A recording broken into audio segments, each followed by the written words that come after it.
Good afternoon, Mike here with Alderman Chevy GMC, Vermont's favorite car dealership. Today we are looking at this 2022 Chevy Equinox RS in all black. If we take a look up close to the vehicle, you can actually kind of see that it is actually pretty dirty.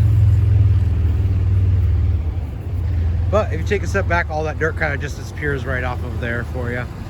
You will have daytime running lights right here. And then underneath you do have your regular halogen lights there. You do have your turn signals down below as well. You do get the black Chevy bow tie on the front face of the vehicle here, as well as that nice RS badging. That funky green and blue plate you see down below is our Car Bravo certification plate, which means that you're going to get a 6,000 mile, 6-month bumper to bumper warranty with the purchase of the vehicle, including any remaining warranty from the manufacturer as well.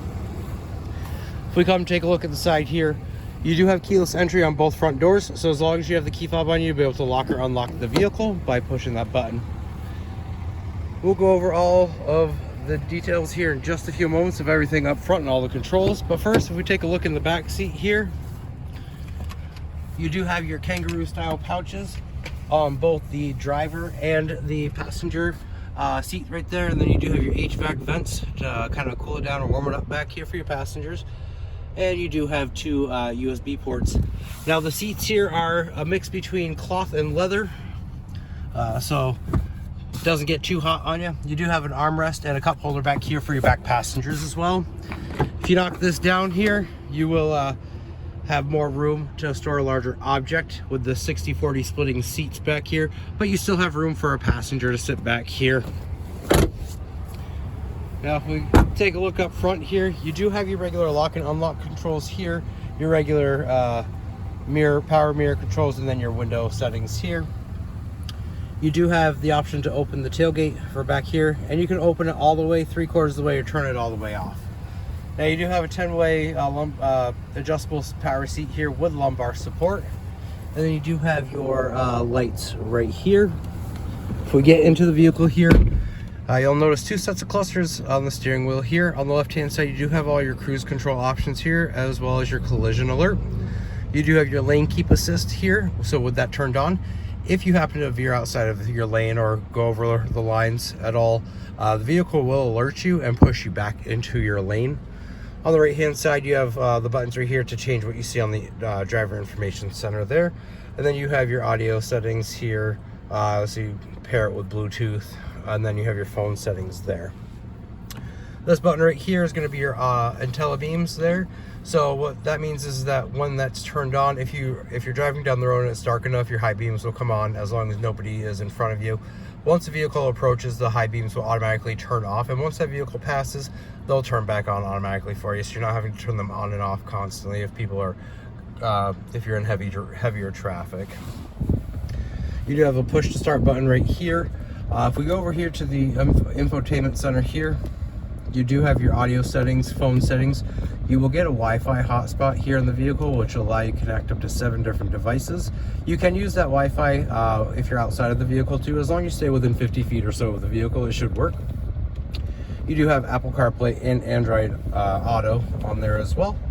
You do have the auto start and stop. It's kind of like a eco-friendly mode there. So when you come up to a light with that on, the engine will it'll make a sound kind of like it's turning off, and it doesn't fully shut the vehicle off. All of your controls will still work, but once you push your foot on the accelerator again, it'll kick back on and you can continue going down the road.